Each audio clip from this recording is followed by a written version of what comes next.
my pleasure to introduce Robert Buswell. Professor Buswell is a native of Southern California, and he attended UC Santa Barbara as an undergraduate.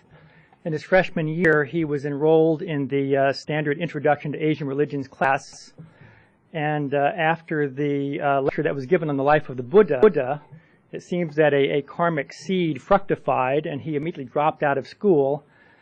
Just as the Buddha had left the palace, Robert left Palos Verdes and went to Thailand, where he was ordained as a forest monk in the Theravada tradition. It seems that the food there was too spicy for him, and so, for reasons that are unknown, he went to the land of kimchi to become a monk in the Son tradition. Son is Korean Zen. And this is the true Zen. This is the Marine Corps of Zen Buddhism, the Zen monks that look upon Japanese Rinzai and Soto monks as wimps. So Robert spent several years as a monk before returning to the States, receiving his PhD at UC Berkeley, and has gone on, I think, to be the person most responsible for bringing Korean Buddhism to an Anglophone audience. Up until the time of Robert's work, I think it's true to say that Korean Buddhism was seen as kind of, or Korea was seen as kind of a passageway for Buddhism. So Korean monks would go to the great monasteries of China to study with Chinese Buddhists. And Buddhism, that abstract entity, passed from China through Korea to Japan. And Robert, I think, was the first person to indicate in English the great importance of the Korean tradition in and of itself by translating the works of great figures like Chinul and Wonyo. And has really made a huge contribution in that regard, in not only his own work, but in the many students that he's trained. Robert's also a very prominent scholar of East Asian Buddhism in general and of Chinese Chan, that is the Zen tradition of China. And more recently, he has worked on Buddhist studies in a more general way, producing a very valuable 2-volume encyclopedia of Buddhism, published by Macmillan some years ago. And most recently, he and I have undertaken a project to produce a 1 million word dictionary of Buddhism for Doubleday. We're at about 800,000 words at this point, and I think it's a sign of the depth of our friendship that we haven't strangled each other so far. Robert is the first Koreanist to become president of the Association for Asian Studies, and so scholars of Korean are very proud of him.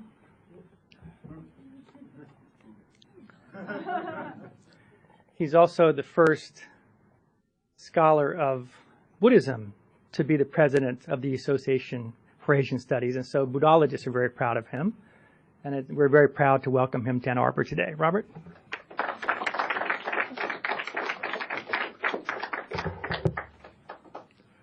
Let me try my mic to make sure the mic is working. Is that all right? Okay, great. Well, it's always a great pleasure to come back to Ann Arbor. I have so many good friends and colleagues among the faculty here, and believe it or not, it's actually nicer here today than it was in Los Angeles. So I don't know what's going on, but it must be global warming in its stead. As Don said, Don and I have been collaborators for years on various and sundry projects. We've done a number of conferences together and conference volumes in which we both participated. But more recently, we've begun to foist each other's projects off on the others. So I forced Don to help me with the Encyclopedia of Buddhism, and as retribution, he gave me the Dictionary of Buddhism to work on. I'm trying to think of a suitable retribution for that project. It's going to need to be a very big one, I think, actually. Don actually gave me a very nice and much too generous introduction, but it was actually very helpful because it's a very easy segue for me to move into the topic of my talk today, which is going to be about this larger East Asian context for Korea. So I think in some sense, we in the field nowadays are always talking about globalization. But I think if you were really to look back into world history, probably the first example we have of a true globalization is the dissemination of Buddhism throughout the Asian continent. The story we're told by tradition, in fact, is that soon after the Buddha achieved enlightenment in around the 6th or 5th century BCE, the early Pali text, the Mahavagga, which tells the story of the history of the Buddhist order, says that the Buddha ordered his monks to text says, "Wander forth for the welfare and weal of men, for the welfare and weal of all gods and men." And this initiated one of the really, I think, what was the first truly global missionary movement in world religious history. So within about one millennium, we have Buddhism existing everywhere from the shores of the Caspian Sea in the west to the Eurasian steppes in the north, the Japanese Isles in the east, and even the Indonesian archipelago in the far south. What happens here is that Buddhism follows these long-established trade routes that move between these different regional areas of Asia, and arrived in China by certainly no later than the 1st century CE, probably another 50 to 100 years before that, in fact. Then within another couple hundred years, so by 4th or 5th century, we have Buddhism moving also into the Korean Peninsula and finally over into Japan. And as you know, in the modern era, there are many people, like many of us here today, in fact, who have become scholars of Buddhism and students of Buddhism. So we see Buddhism finding a foothold for itself also, even in the Americas and Europe. But I think this account we have of a monolithic missionary movement that moves steadily eastward across Asia is just really one part of the story. If you look at East Asian Buddhism, I think there's a very different story to tell. And this is a story in which this dominant current of diffusion moving steadily eastward creates important eddies, or what I usually call countercurrents of influence that redound back toward the center. Because of the leading role played by the cultural and political center that was China throughout much of the pre-modern period, I think we inevitably assume that regional developments in Asia would have occurred first from the Chinese mainland, and from there spread out and radiated out throughout the rest of Asia into areas where Buddhism flourished and where literary Chinese was the main medium of learned communication. And I think it's obvious that through sheer size alone, the monolith that was China would tend to dominate the creative work of East Asian Buddhism.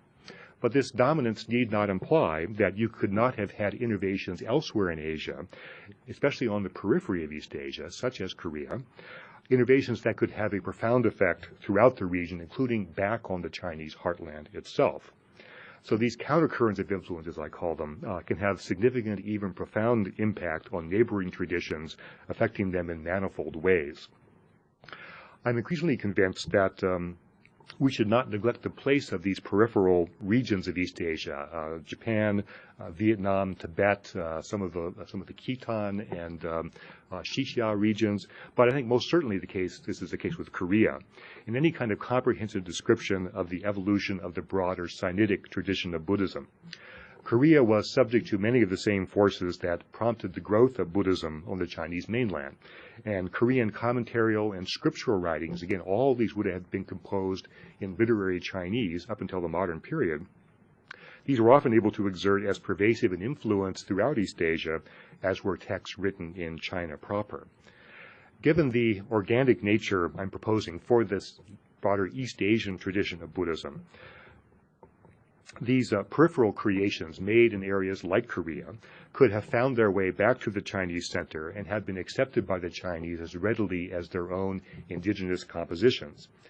We have, in fact, I think, definitive evidence that such influence occurred with the writings of Korean Buddhist exegetes. So when we consider these filiations of influence between the traditions of East Asian Buddhism, we therefore must look not from the center to the periphery only, as is usually done, but also from the periphery back toward the center. Looking at the patterns of influence that Korean Buddhism exerts in East Asia will also allow us to move beyond a traditional metaphor used in the scholarship on Korea, a metaphor like that which Don suggested here as simply a bridge for the transmission of Buddhist and Sinitic culture from the Chinese mainland to the islands of Japan. As enduring as this bridge metaphor has been in the scholarship, it long ago became anachronistic, a Japan-centric view of Korea that should finally be discarded for good. In fact, as I'm going to explore in this talk, most of the early transmission of Buddhism into Japan occurred along a current that led not from China, but straight from Korea, in fact. And much less well understood than even this Korean influence on early Japanese Buddhism is the impact that Buddhists from the Korean Peninsula had on the development of many of the indigenous schools of, in fact, Chinese Buddhism. And finally, Korean Buddhism was able to exert substantial influence in regions that were far removed from the Korean Peninsula. For example, the very remote Sichuan region of southwestern China, and even as far away as Tibet. Korea was not a bridge. It was instead a bastion of Buddhist culture in East Asia, which could play a critical role in the evolution of the broader Sinitic Buddhist tradition. Another metaphor that's often used is that Korea is a hermit kingdom. I think this is equally regrettable because despite the fact that when early Western visitors came to Korea, this is how they saw the peninsula. Throughout most of history, in fact, Korea had extremely close ties with the rest of Asia and was in no way isolated from its neighbors throughout the region. Korea was woven inextricably into the web of Sinitic civilization since at least the inception of the Common Era. The infiltration of Chinese culture into the Korean Peninsula was accelerated through the missionary activities of the Buddhists, who brought not only their religious teachings and rituals to Korea, but also the breadth and depth of Chinese cultural knowledge as a whole. To a substantial extent, it was Buddhism, with its large body of written scriptures, that fostered among the Koreans literacy in written Chinese, and ultimately familiarity with the full range of Chinese religious and secular writing, which would include, at this point, Confucian philosophy, belles lettres, calendrics, and divination. So I think we often have this idea that Buddhist monks would bring Buddhism. Actually, what really happens is that Buddhists bring the entirety of the culture within which they are developed. So the Buddhists coming into Korea would have brought in the entirety of Chinese culture along with them, in fact. Korea played an integral role also in the eastward transmission of Buddhism and Sinitic culture through the East Asian region. Buddhist monks, artisans, and craftsmen from the peninsula made major contributions toward the development of Japanese civilization as a whole, including its Buddhist culture.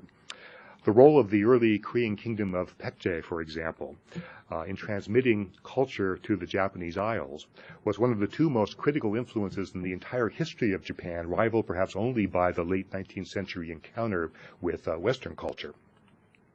Indeed, for at least a century, from the middle of the 6th to the end of the 7th century, Baekje influences dominated cultural production in Japan and constituted the main current of Buddhism's transmission into the Japanese Isles.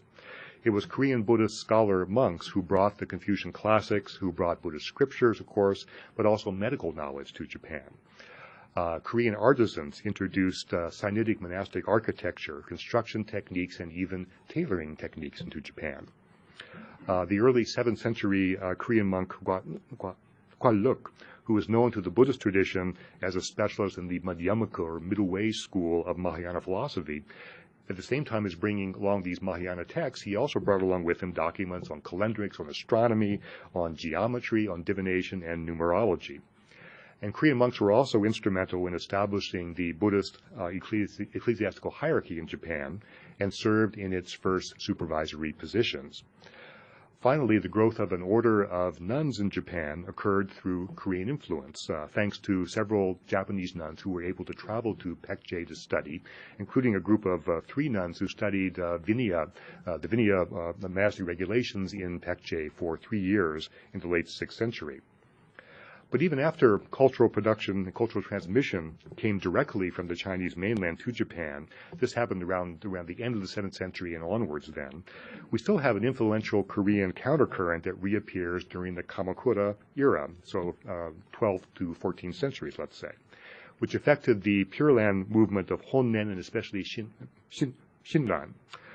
For example, if you were to look at the writings of Shinran, he cites the writings of the Shola monk Kyunghung, 7th century scholiast, more than any other Buddhist thinker except the 2 early Chinese Pure Land exegetes, Tanlan and Shandao. Indeed, a broader survey of Japanese Pure Land writings before Shinran shows also a wide familiarity with works by other unified Shola thinkers, including Wonhyo, Pabui, Hyanil, and Wijak.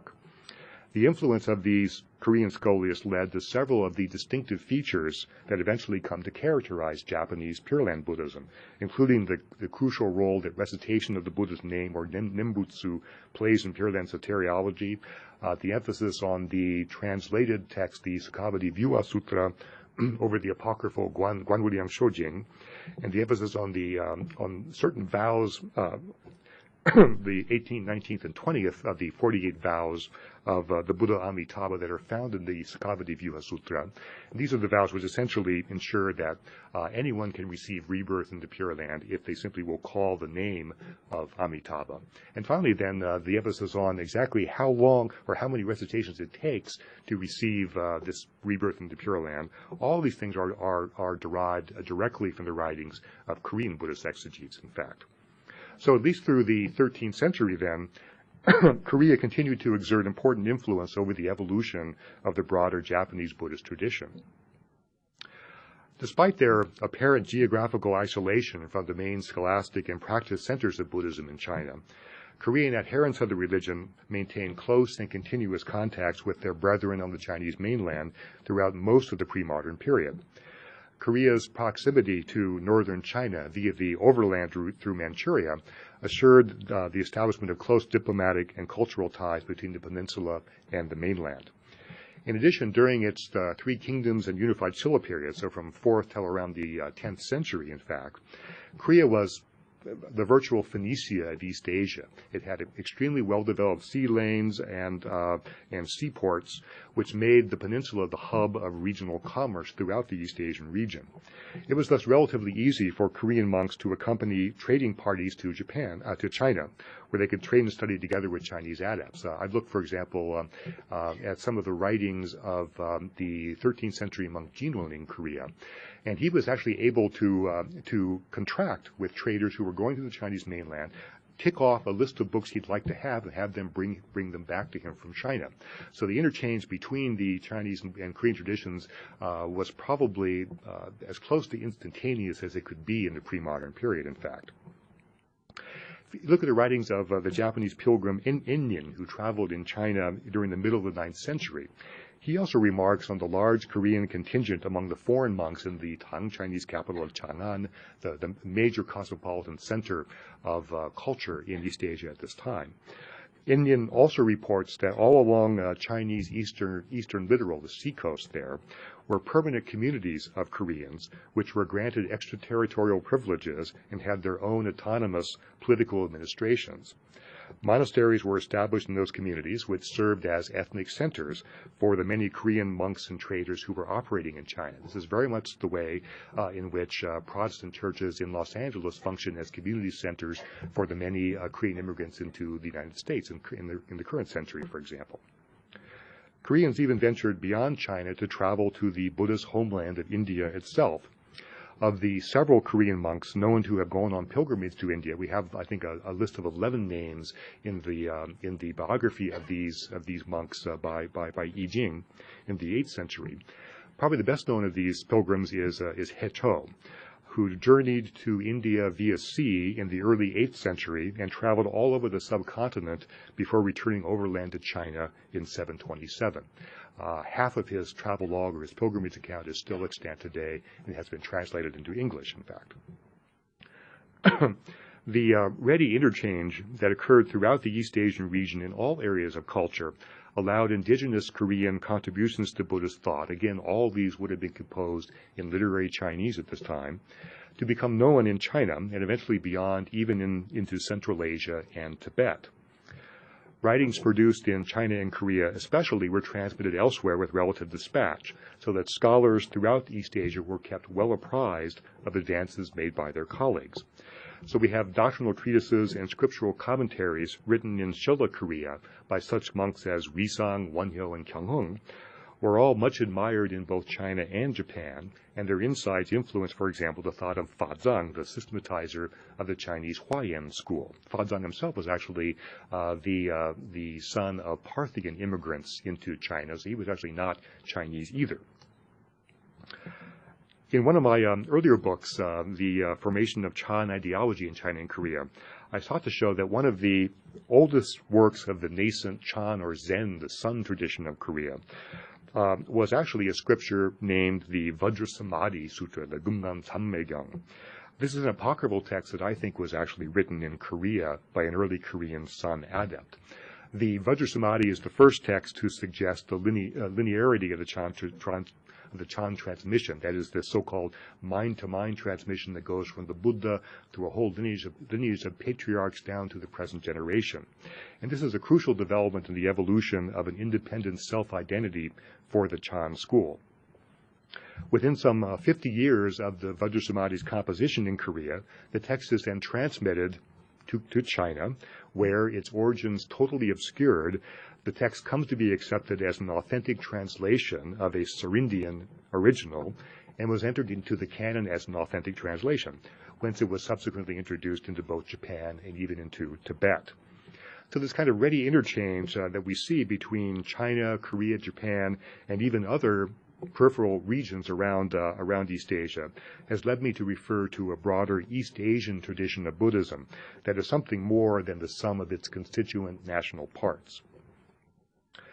Korean Buddhist pilgrims also were frequent visitors to the mainland of China, where they were active participants in the Chinese tradition itself. Although many of these pilgrims eventually returned to the peninsula, we have substantial evidence of several who remained behind in China for varying lengths of time, and many who also, in fact, themselves became prominent leaders of Chinese Buddhist schools. Let me just give you just a couple of examples to show the range and breadth of this Korean influence on the development of Chinese Buddhism. One of the best-known examples is that of the Shilla monk Wen Chuk, who the Chinese know as Yuanzi. The Tibetans know him as Wen Tseg, sort of like that anyway, who contributed to the development of the Chinese Faxiang or Yogacara school in China. Wen Chuk was one of the two most prominent disciples of the eminent pilgrim and translator Xuanzang, the monk who's best known in the novel Monkey or Journey to the West. Xuanzang traveled to India, stayed about 20 years, learned Sanskrit, returned with reams of Sanskrit texts, which he then proceeded to translate. One of his two most important collaborators in translating this massive amount of material was this Korean monk, Wen Chuk.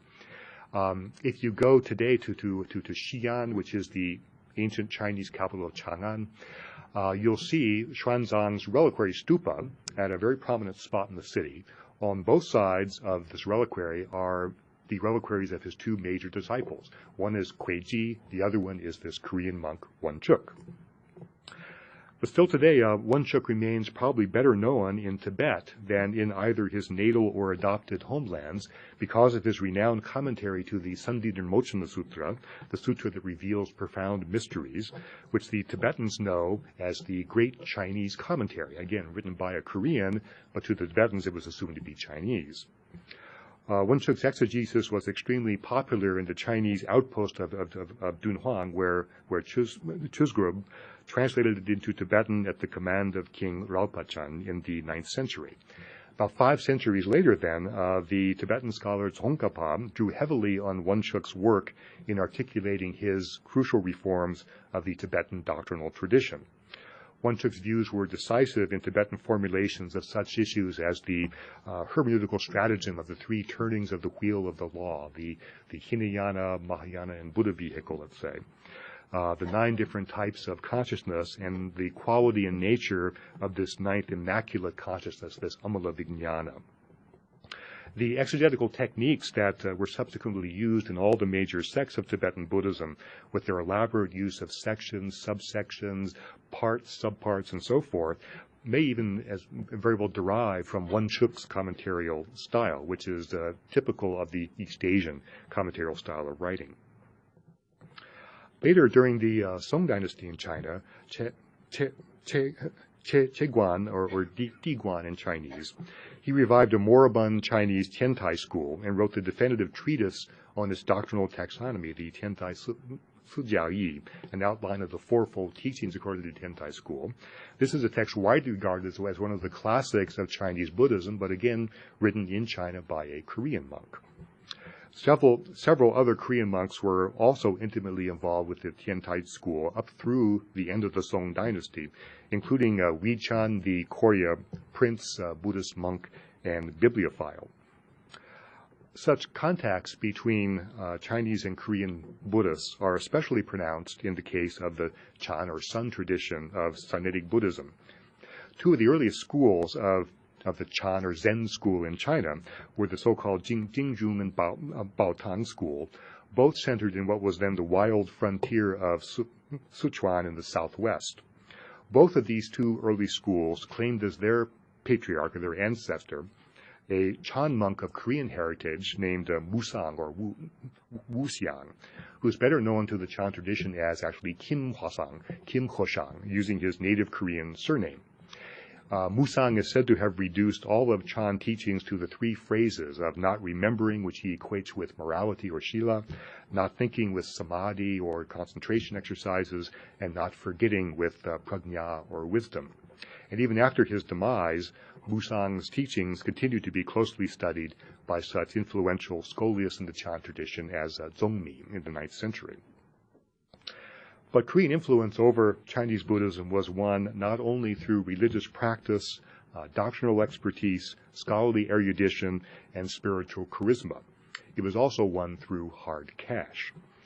Indeed, the financial support of the Korya dynasty for the activities of Huiyin Monastery in the southern Song capital of Hangzhou was so substantial and continuous that the monastery came to be better known by its nickname of Korea Monastery, Gaoliso. The Korya ruling royal family provided Wuchan's Chinese teacher, Jing Yuan, with funds to publish and distribute his Huayan writings. After Wuchan passed away, the monastery hung his portrait in a shrine at the temple, which essentially turns the shrine into a virtual merit cloister for the Korya royal family, and thus effectively required the Korya royal family to maintain it with funds. So Korya's financial power was so dominant at times over the life and support of this monastery, in fact, that the Korya king even retained at times the authority in the to appoint the abbot of this monastery. So we have a Chinese monastery that's funded by, in fact, the Korya, the Korean royal family. The pervasive use of literary Chinese in the names of these Korean expatriate monks sometimes masks for us today the fact that the men behind these names were often not Chinese at all, but were monks from the periphery of the empire. Many of the expatriate Koreans who were influential in China became thoroughly Sinicized, but rarely without retaining at least some sense of identification with their native tradition, such as through continued contacts, exchanges of letters, for example, with their colleagues on the Korean peninsula. In the case of Wisang, for example, very important early Shilla, late Shilla, early unified Shilla period monk. Wisang assumed control of the Chinese Huayan or Huaom school after his master Jurian's death.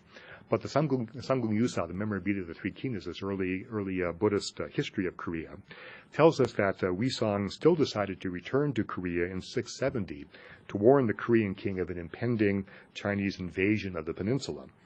The invasion forestalled, Wisang was rewarded with munificent royal support, and his Huaom school dominated Korean Buddhist scholasticism from that point onward.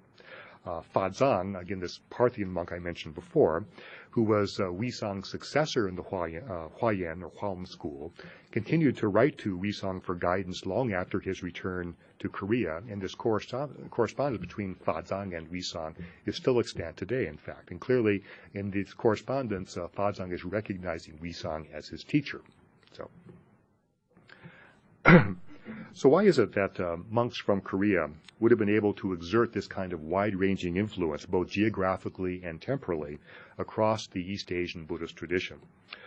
I think part of it is because Buddhist monks didn't really see themselves as Korean monks or Japanese monks or Chinese monks, but instead they saw each other as joint collaborators in a religious tradition that for them transcended contemporary notions of nation and of time. These monks' conceptions of themselves were much broader than the shrunken imaginings of recent history, to paraphrase Benedict Anderson's well-known statement about nationalism. Korean Buddhists of the pre-modern age would probably have been more apt to think of themselves as members of an ordination line or a monastic lineage, as members of a school of thought or a tradition of practice, than as Korean Buddhists. If they were to refer to themselves at all, it was never as Korean Buddhists, but instead as disciples or teachers or proselytists, as doctrinal specialists, or as meditators. And all these terms are categories you see going way back into history in East Asia, in the biographies of eminent monk collections dating from as early as the 6th century. These kind of categorizations transcend national and cultural boundaries. We have, for example, no sections in these biographies for Korean monks or Japanese monks or Xixia monks. And the Chinese compilation of these biographies will subsume under their main listings biographies of Koreans, Inter-Asians, Japanese, Indians, and so forth. So, although the biographies might mention Buddhists as being a monk from Shilla or a sage of Hedong, both of which are found actually, both designations are found in the biographies, they are principally categorized instead as proselytists or as doctrinal specialists and so forth, who may also simultaneously then be disciples of X or practitioners with Y or meditators with Z. But unlike many of the people who lived on the periphery of the Sinitic cultural sphere, Koreans also worked throughout the pre-modern period to maintain a cultural, social, and political identity for themselves that was distinct from China. Koreans throughout their history remained active participants in Sinitic civilization while also seeking always to maintain their own cultural self-sufficiency. Let me just give you a couple of anecdotal examples of the ways in which Koreans could simultaneously participate in the Sinitic world sphere while also maintaining an independent identity for Korea. During the Koryo period, for example, in the fourth of the founder of the Koryo dynasties, Wanggeon, he is said to have written 10 injunctions to his descendants on how to assure the continued success of his new dynasty. Wanggeon says in these injunctions that Korea is distinct from China and that it must continue to maintain its own independent cultural and social traditions. So in the fourth injunction, he says, for example, in the past, we've always had a deep attachment for the ways of China, and all of our institutions have been modeled upon those of the Tang. But our country occupies a different geographical location, and our people's character is different from that of the Chinese. Hence, there's no reason, he says, to strain ourselves unreasonably to copy the Chinese way. In his entreaty to support Buddhism, Wanggeon also hints that there are uniquely Korean versions of important rituals that should be maintained. This is almost a nascent sense of a distinctive Korean practice of Buddhism, as we see, for example, in his sixth injunction, where he notes, I deem the two festivals of Yeondong, the lamplighting festival, and the Palgwan, the 8 prohibitions festival, to be of great spiritual value and importance. The first is to worship the Buddha. The second is to worship the spirit of heaven, the spirits of the 5 sacred and other major mountains and rivers, and the dragon god. At some future time, he says, villainous courtiers may propose the abandonment or modification of these festivals. No change should be allowed. Now, for example, this Palgwan ritual is well known in both India and in China, where it was in a sense a kind of a Buddhist fortnightly ritual where lay people would take the 8 precepts, essentially turning them into novice monks or nuns for a day. But the Korean interpretation of this Palgwan ritual as a naturalistic rite seems to be otherwise unknown in Asia and may be a uniquely Korean innovation. Also paralleling this concern with maintaining Korea's separate identity, Kim Bu-shik, in his preface to his Samguk Sagi, this historical records of the 3 kingdoms, he laments the ongoing neglect of Korea's own indigenous history and cites this neglect as one of the main reasons, in fact, for compiling his new history of the 3 kingdoms. So simultaneously with their recognition of their clan and their local identities, with their allegiance to a particular state and monarch, their connection to different Buddhist monastic and ordination lineages and so forth, Buddhist monks of the pre-modern age also view themselves as participating in the universal transmission of the Dharma, which in their minds went back both spatially and temporally to India, the homeland of Buddhism, and to the Buddha, the founder of Buddhism itself. With this kind of vision in place, then, East Asian Buddhists could continue to be active participants in a religious tradition whose origins were distant both geographically and temporally. East Asians of the pre-modern age viewed Buddhism as a universal religion that was, in their minds, pristine and pure in its thought, its practice, and its realization.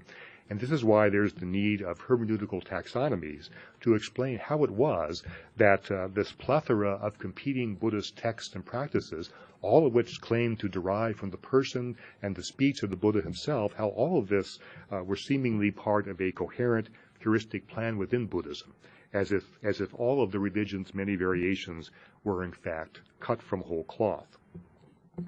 This same kind of vision of their tradition also accounts for the persistent attempt of all of the indigenous schools of East Asian Buddhism to trace their origins back through an unbroken line or lineage of ancestors or patriarchs going back to the Buddha in India itself. But I think what's quite interesting is that once you begin to trace these countercurrents of influence in East Asian Buddhism, what we discover is that the lineage of these patriarchs often leads us back not to China or to Japan or even to India, but in fact to Korea. Thank you very much.